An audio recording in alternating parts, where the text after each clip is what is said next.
ప్రస్తుతం మనతో పాటు లావణ్య ఉంది. మరి ఎందుకంటే అసలు ఏం జరిగింది నిన్న, మళ్ళీ తెర మీదకి మళ్ళా లావణ్య రాస్తారని కేసు మరోసారి వచ్చింది. మరి ఏం జరిగింది ఏంటి అసలు, ఎందుకంటే లావణ్య మీద దాడి చేశారు, తనకు ప్రాణభయం ఉంది అని చెప్పేసి కూడా ఈరోజు కంప్లైంట్ ఇవ్వడానికి వచ్చారు. అంతేకాకుండా అదొకటే కాదు, మరి ప్రీతి అలాగే తను ఉదయ్, శేఖర్ పాషా వీళ్ళు ఎందుకు వచ్చారు అంటే వాళ్ళకు ప్రొటెక్ట్ గా వచ్చారా, లేకపోతే లావణ్యని ఏమైనా బెదిరించడానికి వచ్చారా ఏంటి, అడిగి తెలుసుకుందాం అసలు నిన్న ఏం జరిగింది అనేది. లావణ్య గారు నమస్తే ముందుగా. ఎందుకంటే నిన్న మళ్ళీ ఇన్ని రోజులు కూడా మళ్ళీ ఎలాంటి ఇది లేదు. లాస్ట్ టైం నువ్వు రాస్తారని క్షమాపణ అడిగావు, ఇంకెప్పుడు కూడా నేను డిస్టర్బ్ చేయను, రాస్తారని నేను కేసులన్నీ కూడా విత్డ్రా చేసుకుంటాను అని చెప్పేసి కూడా చెప్పడం జరిగింది. ఎందుకంటే ఒక ప్రేమించిన వ్యక్తిగా కూడా తనని ఇబ్బంది పెట్టదలుచుకోలేదు, జరిగింది అయిపోయింది అని చెప్పేసి చెప్పారు. కానీ ఇప్పుడు వాళ్ళ పేరెంట్స్ వచ్చి మళ్ళీ మీ మీద దాడి చేశారంటున్నారు. అసలు ఏం జరిగింది, ఎన్ని గంటలకు వచ్చారు, రావడమే వాళ్ళు దాడి చేశారా? ఎందుకంటే ఆ పెయిన్ భరించింది మీరు కాబట్టి. రావడమే అటాక్తోనే వచ్చారండి. తలుపులు బద్దలు కొట్టేసుకుంటున్నారు. నేను పైన రూమ్లో ఉన్నాను. I was about to have shower. So నేను ఏంటి అని చూస్తే అటాక్ రావడమే, సీసీ కెమెరాలు పగలగొట్టేసి దంసం అర్థమైపోతుంది. సో నేను మస్తాన్ సాయి మనుషులేమో అనుకున్నాను. కొంచెం వాళ్ళు అమ్మాయిలకి అబ్బాయిలకి అలాగా ఉన్నారు. మస్తాన్ సాయి మనుషులేమో అనుకున్నాను. అండ్ తీరా చూస్తే కిందకి లాక్కుంటూ వచ్చారు. కిందకి చూస్తే ఏమంటారు, రాజ్ తరుణ్ పేరెంట్స్ కార్నర్ కూర్చున్నారు. అప్పుడు వాళ్ళతోనే వచ్చారు. సో నేను వాళ్ళ పేరెంట్స్ని అడిగాను, అంకుల్ ఆపమనండి. అప్పుడే నన్ను మొలెస్ట్ చేసి కిందకి తీసుకొచ్చారు. చాలా అప్సబ్కరంగా కూడా మాట్లాడి జుంటు లాగి, అంటే కదలట్లేదని మొలెస్ట్ కూడా చేశారు. శేఖర్ భాష చేపించిందే అండి. ఆయన పగ ఇది, అంటే హౌతల సంబంధంలోకి అంతే ప్లాన్ చేసుకుని హాఫ్ అన్ అవర్ వరకు ఒక్కొక్కరి తర్వాత అంటే ఇప్పుడు సంబంధం లేకుండా దూరిపోయి అతనికి అంత పగ ప్రూవ్ చేసుకుంటుంటే అన్యాయమైన నా జీవితానికి నేనెంత ఫైట్ చేసుకోవాలి? ఎవరి బాధ వాళ్ళకి అనుభవించే వాళ్ళకే ఉంటుంది, చూసే వాళ్ళకి చాలా తేలిగ్గా ఉంటుంది. ఏమీ లేదండి, నార్మల్గా వాళ్ళు ఇద్దరే వస్తే నేను తీసుకొని నేనే అన్నం పెట్టి ఉండండి ఆంటీ అని చెప్పి పంపిస్తాను. ఎందుకంటే నేను నా తమ్ముడే ఉంటున్నాం, నాకు తోడు ఉంటే నాకు హ్యాపీయే. అలా రాలేదు. దాడి చేయాలనుకున్న వాళ్ళ ఇంటెన్షన్కి ఇప్పుడు నేను దాడి చేస్తాను. ఎందుకంటే నేను మనస్ఫూర్తిగా కేసు పెట్టిన దానికి డ్యామేజ్ అందరితో అయ్యింది.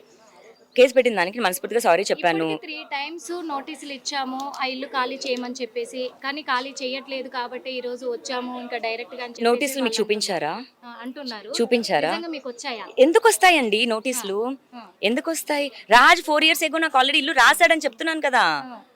రాసి ఇచ్చేసాడు, నా దగ్గర ఉన్నాయి.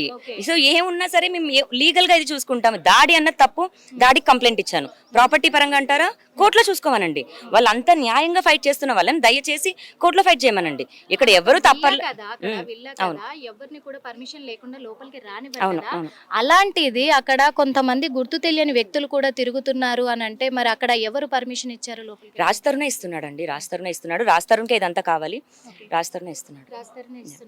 అయితే ఇంకొక విషయం కూడా, అంటే ఇక్కడ అందరు కూడా ఏమంటున్నారంటే, అందులో రాజ్ తరుణ్ కూడా అనే సమస్య కూడా ఏంటంటే, తన ఇల్లు కదా, తన పేరు మీద ఉంది కదా, అలాంటప్పుడు ఇంత ఇష్యూ అయినప్పుడు రాజ్ తరుణ్ని వదులుకుంటానన్నప్పుడు తన ఇల్లు తనకి ఇచ్చేసి సైలెంట్ అయిపోద్ది కదా అని చెప్పి జీవితంకి సమాధానం చెప్పాలి కదా. మరి నన్ను మోసం చేసిన దానికి 10 ఏళ్ల జైలు శిక్ష ఉంది కదా, 10 ఏళ్ల జైలు శిక్ష తను తీసుకోవాలి కదా. అరెస్ట్ అవ్వమనండి, తను చేసిన తప్పు ఒప్పుకోమనండి. పెళ్లి చేసుకుంటానని నమ్మించి, పెళ్లి చేసుకున్నాను అని నమ్మించి 493 సెక్షన్ ఏదైతే ఉందో, అతను ఫాల్స్ సెక్షన్ అని మాట్లాడుతుంటాడు శేఖర్ భాష. ఫాల్స్ సెక్షన్ కాదు, ఫాల్స్ సెక్షన్ అని వాళ్ళు ఫీల్ అయితే నిజంగా కోర్టుకి వెళ్ళి వాళ్ళని కూడా కాష్ చేసుకోమనండి, ప్రూవ్ చేసుకోమనండి. రాజ్ తరుణ్ నాకు చేసిన అన్యాయంకి నాకు న్యాయం జరిగిన రోజున నేను వదిలేసి వెళ్ళిపోతా అతని ఇల్లు అయితే.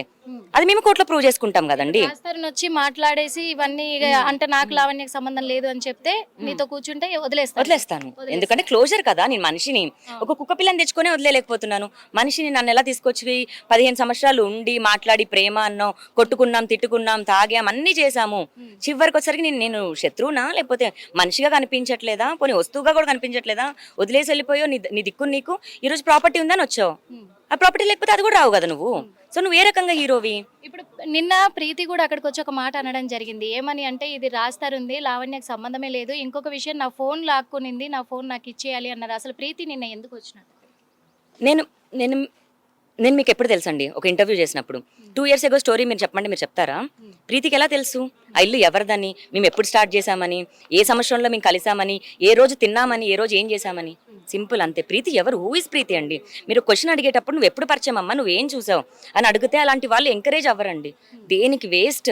వాళ్ళంతా డైవర్ట్ చేయడానికి తప్ప ఏం లేదు. ఏం అన్యాయం చేశాను? వెళ్ళి కంప్లైంట్ ఇమ్మనండి. ఇప్పుడు శేఖర్ భాష గానీ ప్రీతి గానీ అదే అంటున్నారు. నిన్న కూడా అన్నారు, చాలా మీడియాల ముందు కూడా అన్నారు. ఏమన్నంటే ఇప్పటి వరకు బ్లాక్ మెయిల్ చేస్తూనే బతికింది లావణ్య, ఇప్పుడు కూడా బ్లాక్ మెయిల్ చేయడానికి రెడీగా ఉంది, అందుకే కేసు పెడుతుంది అని చెప్పేసి అంటుంది. వాళ్ళు వచ్చారండి, వాళ్ళు గొడవ చేశారు, ప్రశాంతంగా ఉంటున్న దాన్ని నన్ను వాళ్ళు డిస్టర్బ్ చేశారు. ఏం బ్లాక్మెయిల్? నేను కదా సారీ చెప్పి చేసిన దాన్ని. అంటే సారీ అంటే బ్లాక్మెయిలా? నాకు తెలియదండి, నాకు నిజంగా తెలియదు సారీ అంటే బ్లాక్మెయిల్ అని. ఇంత తట్టుకోవడం కూడా నా వల్ల కూడా కాదు. ఇంకా బతకనివ్వట్లేదు అంటే సారీ చెప్పాను కాబట్టి తప్పైపోయి నా మీద అటాక్ వచ్చావంటే నేను డిఫెండ్ చేసుకోవడంకపోతే నేను బతకలేను. ఇప్పుడు ఎవరెవరి మీద కంప్లైంట్ ఇచ్చారు?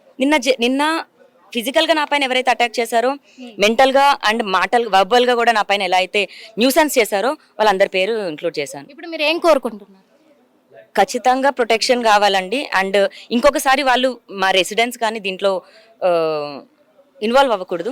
అంటే ఇప్పుడు నేను మిమ్మల్ని ఇంట్లో నుంచి పంపించే ప్రయత్నం అంటారా ఇది, లేకపోతే మీ ప్రాణానికి హాని కలిగే ప్రయత్నం అంటారా? ఇంట్లో నుంచి వెళ్ళకపోతే ప్రాణానికి హానేమో. ఆ డౌట్ ఇప్పుడు నా ప్రాణం పోయినప్పుడు మరి వాళ్ళది పోవాలి కదండి. నేను క్రియల్గా చంపలేనేమో, బట్ కర్మ అన్నది వస్తుందిగా, దేవుడు చేస్తాడు. దేవుడు. Thank you so much. చూసారు కదా, ఎందుకంటే నిన్న జరిగిన విషయంలో కూడా అంటే నేను రాజ్ తరుణ్ని ఇంకా వదిలేసి తనని ఇబ్బంది పెట్టకుండా ఉందాము అని చెప్పేసి అనుకున్నాను, కానీ వాళ్ళు మాత్రం పకడ్బందీ ప్లాన్గానే వచ్చారు. మరి రాజ్ తరుణ్ పేరెంట్స్ కావచ్చు, శేఖర్ భాష కావచ్చు, ప్రీతి, ఉదయ్ వీళ్ళంతా కూడా వాళ్ళ కేర్ టేకర్స్ అని చెప్పి కూడా కేర్ టేకర్స్ కాకుండా వాళ్ళ జెంట్స్ని తీసుకొని వచ్చిన తర్వాతే వాళ్ళ నా మీద డైరెక్ట్ అటాక్ చేయడం జరిగింది.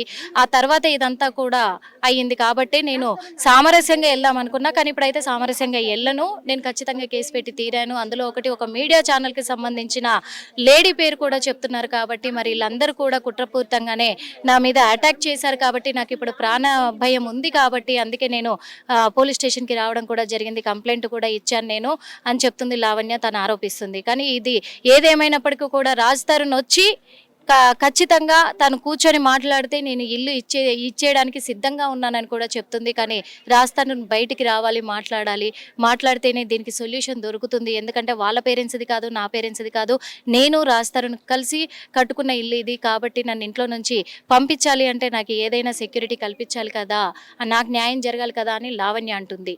కానీ రాజ్ తరుణ్ పేరెంట్స్ ఏమంటున్నారు, మేము సెకండ్ ఫ్లోర్లో ఉంటున్నారు కాబట్టి మరి ఏం జరగబోతుందని మనం కూడా వేచి చూడాల్సి ఉంది. మరి కెమెరామెన్ బానుతో Nirmala, hit TV. Hit TV app ఇందులో short news, live news, entertainment shows, movies, digital magazines తో పాటు మీ జిల్లా వార్తలను కూడా ఫ్రీగా చూడొచ్చు. ఇంకెందుకు ఆలస్యం, వెంటనే హిట్ టీవీ యాప్ ని డౌన్లోడ్ చేసుకుని ఫ్రీగా ఎంటర్టైన్మెంట్ పొందండి. Hit TV app. Hit TV app. Please download hit TV app. Hit TV app ని ఫ్రీగా డౌన్లోడ్ చేసుకొని ఎంజాయ్ చేయండి. మీకు నచ్చిన ఎంటర్టైన్మెంట్ కోసం హిట్ టీవీ యాప్ ని ఫ్రీగా డౌన్లోడ్ చేసుకుని ఎంజాయ్ చేయండి. హిట్ టీవీ యాప్ ని డౌన్లోడ్ చేసుకుని ఆస్వాదించండి, ఆశీర్వదించండి. ఇంతమంది సెలబ్రిటీలు హిట్ టీవీ యాప్ ని డౌన్లోడ్ చేసుకోండి అని చెప్తున్నారంటే ఎంత మంచి యాప్ ఆలోచించండి. అమెరికా అమెరికా అమెరికా అమెరికాలో చదవాలనుకునే వాళ్ళకి విశ్వసనీయమైన పేరు మన శౌర్య కన్సల్టెన్సీ. UK లో 1 year masters. UK లో 1 year masters. 2 years work permit up to 5 years visa. Contact Saurya Consultancy. Contact 89851 89851.